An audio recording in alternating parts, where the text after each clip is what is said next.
Everybody, welcome back to my channel. I'm here to do my weekly wrap-up. I only read 2 books this week because I did have a major migraine from Thursday night to yesterday morning.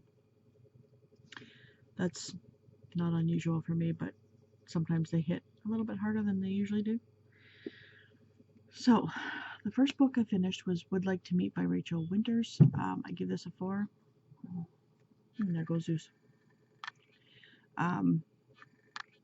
So, this was funny at first, and then it took a little bit to get into, and then it was back to funny, only because it starts off where you're meeting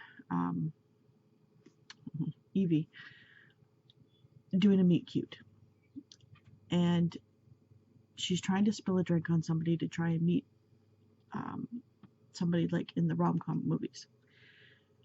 Then it goes into why she's doing all these meet cutes, which is she is a film agent's assistant, and she's trying to become an agent.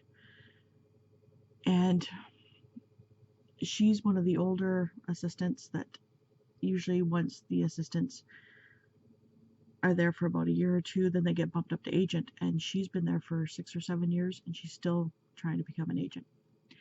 So her agent decides, because he can't get this one screenwriter to get off his butt and write the script that he signed a contract to write, he gives it off to her, and she has to try and convince him to write this script, which is a rom-com.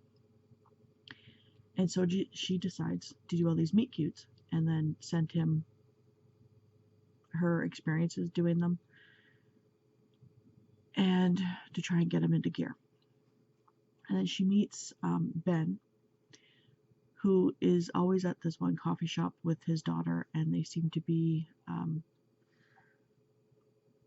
of knowing what she's doing and then kind of not. It's all explained. So yeah, Ezra, the screenwriter, is a goof. He's one of those, because I've won 1 Oscar and written 1 screenwriter, I'm the best, I can do whatever I want type of deal. Egotistical, whatever. Oh, there's Apollo. So yeah, I gave it a 4. The reason I didn't give it a 5 is because she was always trying, she's a doormat. Everybody can walk all over her, and she allows it. And then she's also got her 3 friends. One of them, Sarah, is getting married, and her and the other 2 have to arrange her hen do party, which is essentially a bachelorette party. And it's the whole book is a comedy of errors, essentially. So it's funny, and I gave it a 4. And the other book I finished just this morning, because I only had like 2 pages left, was A Billionaires, Borough Baby by Janice Maynard. Barely a 3. This is about a woman who has custody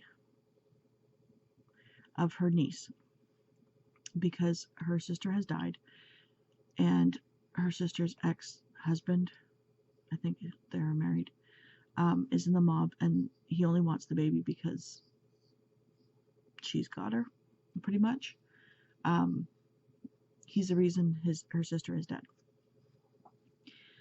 So she has told the mob boss dad that she is marrying Luke, and everybody knows Luke's got money, so they think it's a lie. So she goes to Luke because they had a relationship 10 years ago, and she walked out because of his money. Her mom had always instilled in her that men with money have all the power and you will have nothing. So she broke off the relationship 10 years ago, and now she needs his help. She needs to get him to marry her to help fight for custody. The whole book is pretty much their honeymoon. And there's one scene in here that can be construed just a little bit like rape. And then he convinces her, no, it's okay. And all of a sudden she's overcome with passion. No. the entire book, they're throwing insults at each other or saying hurtful things to each other, and then it's supposed to end up that they're in love. They each love each other. They never stopped. But because they've been hurt in the past, they're throwing hurt back and forth. And it's ridiculous. Like, normally I have a problem with, they're okay stories. This one was just a little bit not okay. So yeah, barely a 3. And only because Goodreads doesn't allow half stars, it would have gotten a 2.5, if that. So this week I'm going to try and read. I wanted to start this a couple of days ago, but I never got to, which was Amazing Gracie by Cheryl Woods. All I know is this is a woman who loses her job, goes to this small town, Seagull Point, Virginia, and wants to buy this bed and breakfast, and the man who owns it doesn't want to sell it, but he wants her. That's pretty much what I got from the back of it. So there's that one. And then I think it's time that I need to start The Wheat Belly by William Davis, MD, because, yeah, swelling. That's another problem with migraines. The only way to settle my stomach when I have a massive migraine like the one I did is carbs. Crackers, bread, toast, doughy stuff, not sweet stuff, just doughy. That's the only thing that seems to settle my stomach so that I'm not puking. If you've ever had a bad migraine, that's an issue. Lights, sound, food, it's bad. So this weekend has not been good for eating, but sometimes I do what I have to do to make myself feel better. And it's not a comfort thing where I'm feeling bad mentally and needs to make myself feel better. It's physically.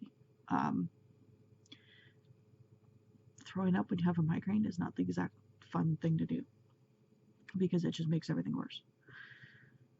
So, but because of that, I'm swollen with carbs. So I think it's time to try and see if, this is kind of along the lines of low carb, keto eating. So, yeah. I'm not going to speed read it. It also might explain my hair loss. You can see the little spot. If you've been around, you know the last 10 years I've been losing my hair. Everybody thinks that it's because I have cancer, and I don't.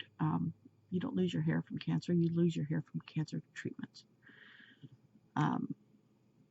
So yeah, I'm going to start reading this, but I'm just going to take it slow. I'm not going to, it's a lot of information to take in, essentially.